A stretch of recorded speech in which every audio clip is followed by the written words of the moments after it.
Union தலைவர்கள் அங்கே இருக்காங்க, நீங்கள் எடுக்க பொழுதுக்கு பேசிட்டு இருக்கீங்க அப்படின்னு சொல்லிட்டு அது என்னன்னா அந்த கோரிக்கை மிக நியாயமான ஒரு கோரிக்கை.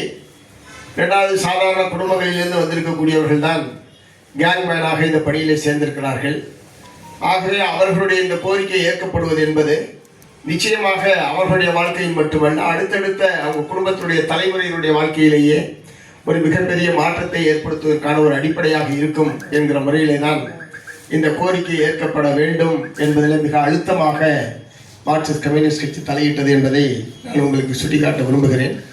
அது ஏதோ பேச்சுவார்த்தையினால் மட்டும் அது நடந்து விடாது.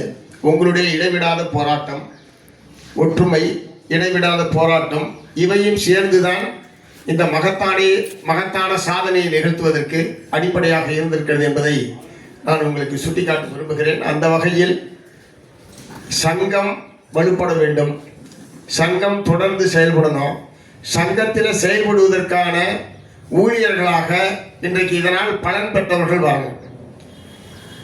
நல்லார் ஒருவர் உளரில் அவர் பொருட்டு எல்லாருக்கும் பெய்யும் மழைன்னு சொல்றது மாதிரி போராட்டத்தில் கலந்துக்கிட்டவங்க, போராட்டத்தை எதிர்த்தவங்க, போராட்டத்தை கண்டுக்காதவங்க எல்லோருக்குமே தான் இந்த ஒப்பந்தத்திலே பலன் என்பது கிடைத்திருக்கிறது.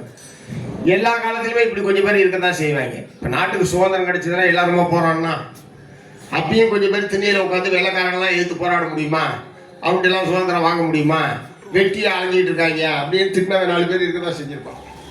இது எல்லா காலத்திலையுமே, நான் ஏதோ மின் வாரியத்தில் மட்டும்தான் அப்படி இருக்கணும் இல்லை, எல்லா துறையிலேயும் எல்லா காலத்திலேயும் கொஞ்சம் பேர் இப்படியாக விதண்டாவாதம் பேசுறது, வியாக்கியானம் பேசுறது, ஒரு அவநம்பிக்கையாகவே காலம் பூரா பேசிக்கிட்டு இருக்கிறது, இந்த மாதிரி ஒரு செட்டு எல்லா காலத்திலுமே இருப்பாங்க.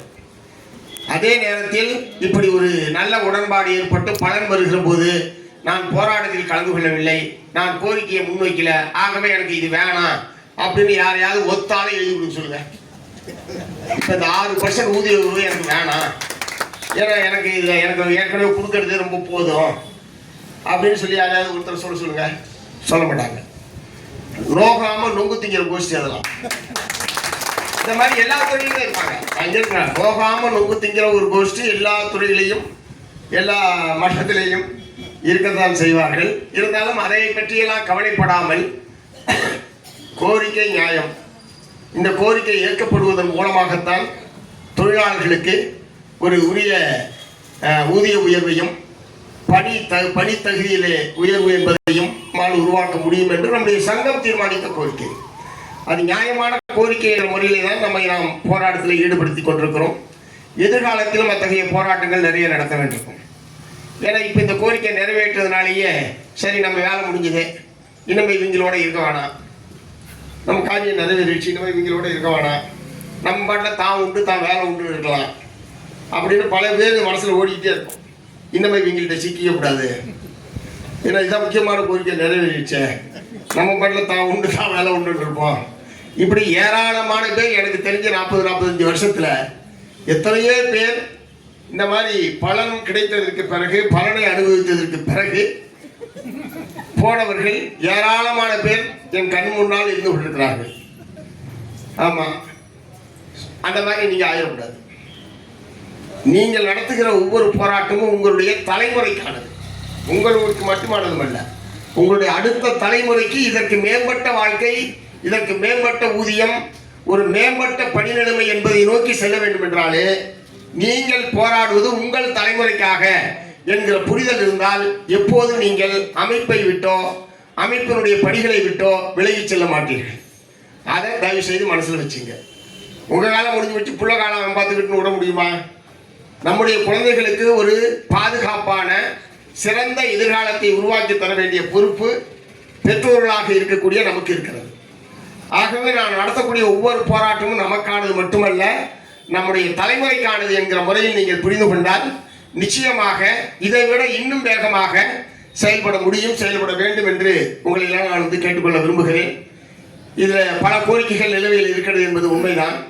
நாம் வைத்த எப்போதுமே நீங்கள் ஒரு தெரிஞ்சுங்க தோழர், 10 கோரிக்கை வைக்கிறேன்னா 10 கோரிக்கையும் ஏற்றுக்கொள்ளப்பட்டு 100% ஏற்றுக்கொள்வது என்கிற ஒரு அணுகுமுறை எந்த ஆட்சியிலுமே நீங்க பார்க்க முடியாது. அவ்வளவுதான் எதிர்க்க போராட்டத்தை நடத்தினார். ஆகவே 10 கோரிக்கை வைக்க 4 நிறைவேறுது, 6 பாக்கி இருக்குன்னா அடுத்ததற்கான ஒரு உரிய அவகாசம் கொடுத்து கோரிக்கை 10மே நியாயமானதுதான். நிறைவேற்ற தகுந்ததுதான். நிறைவேற்ற சாத்தியமே இல்லாத கோரிக்கை ஒன்றும் நம்ம வைக்கல. ஆனால் ஏக காலத்தில் எல்லா கோரிக்கையை நிறைவேற்ற முடியுமா என்கிற ஒரு பிரச்சனை என்பது இருக்கிறது. ஆகவே இன்றைக்கு 4 கோரிக்கை நிறைவேறுகிறது, 5 கோரிக்கை நிறைவேறி இருக்கிறது, மற்ற கோரிக்கை நிலுவையில் இருக்கிறது என்று சொன்னால் அதை அடுத்து பொருத்தமான காலத்தில் நாம் தொடர்ந்து நடத்துகிற போராட்டத்தின் மூலமாக, பேச்சுவார்த்தையின் மூலமாக நிலுவையில் இருக்கக்கூடிய கோரிக்கைகளையும் பெறுவதற்கான ஒரு முயற்சியை தொடர்ந்து மேற்கொள்வோம். அப்படித்தான் படிப்படியாகத்தான் இன்னைக்கு தொழிலாளி வர்க்கம் இந்தியாவில் பெற்றுக்கூடிய எல்லா உரிமைகளும் சலுகைகளும் அப்படி போராடி போராடி பெற்றதே தவிர ஆட்சியாளர்களுடைய ஆளும் வர்க்கத்தினுடைய கருணையினால் வந்ததல்ல என்பதை அருள் கூர்ந்து நீங்கள் புரிந்து கொள்ள வேண்டும். ஆகவே தொடர்ச்சியான ஒற்றுமை, சங்கத்தை பலப்படுத்துவது, தொடர்ச்சியான போராட்டத்திற்கு நம்மை நாம் ஈடுபடுத்திக் கொள்வது என்கிற ஒரு அணுகுமுறை என்பது தேவைப்படுகிறது. இரண்டாவது, ஒரு அரசியல் சார்பற்ற தொழிற்சங்கம் என்கிற முறையில் இப்ப அரசியல் சார்பற்றது அப்படின்னு பிராக்கெட்ல போட்டுக்கிறது ஒரு ஃபேமஸ் ஆகி போச்சு. ஆமா, ஒரு வழக்கமா இருக்கு. அரசியல் சார்பற்றது, அரசியல் சார்பற்றது என்பதே ஒரு அரசியல் தான். எந்த அரசியலையும் சாராமல் இருப்பது ஒரு அரசியல். இப்படி பல விவசாய சங்கங்கள், பல தொழிற்சங்கங்கள் எப்படியெல்லாம் இருக்கிறார்கள். ஆனால் தொழிலாளி வர்க்கத்தினுடைய நலனில் சமரசம் இல்லாமல் போராடக்கூடியவர்கள் யார்? அவர்களுக்கு தலைமை தாங்கக்கூடிய அரசியல் கட்சி எது என்பதில் தொழிலாளி வர்க்கத்திற்கு ஒரு புரிதல் என்பது தேவைப்படுகிறது. நான் கூட வேடிக்கையாக நம்முடைய தலைவர்களெல்லாம் சொல்லுவேன், கம்யூனிஸ்ட் கட்சி தோன்றி இந்தியாவில் 100 வருஷம் ஆகிடுச்சு. இந்த 100 வருஷத்தில் நம்மால் பலனடைந்தவர்கள் பூரா நமக்கு ஓட்டு போட்டிருந்தாவே நம்ம தான் ஆளுங்கட்சியாக இருக்கணும் அப்படின்னு சொல்லி பலமுறை நம்முடைய தலைவர்கிட்ட சொல்லியிருக்கேன்.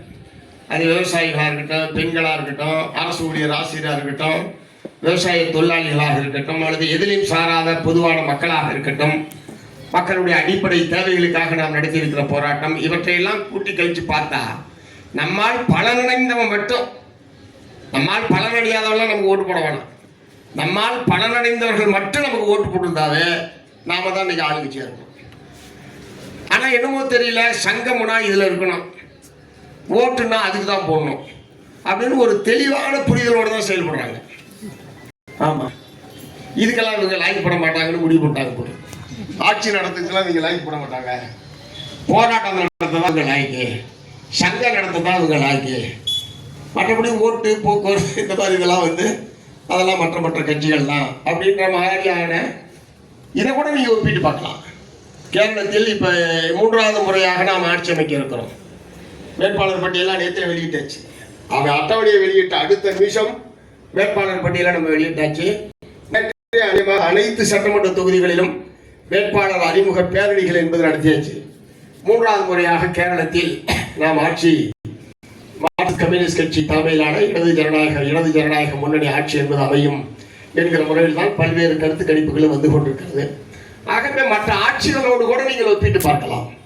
ஏற்கனவே 35 ஆண்டுகளுக்கு மேலாக மேற்குவங்கத்திலே, திருப்புராவிலே கிட்டத்தட்ட 23 ஆண்டுகளுக்கு மேலாக அந்த மாநில அரசாங்கங்களும் மற்ற மாநில அரசாங்கங்களும் எப்படி செயல்பட்டது, தொழிலாளி வர்க்கத்துடைய கோரிக்கைகள், நலன்கள் சம்பந்தப்பட்ட பிரச்சனை அவர்களுடைய அணுகுமுறை எப்படி இருந்தது, மற்றவர்களுடைய அணுகுமுறை எப்படி இருந்தது, இப்படி ஒப்பிட்டு பார்த்தால் கூட மார்க்சிஸ்ட் கம்யூனிஸ்ட் கட்சியில் இல்லாமல்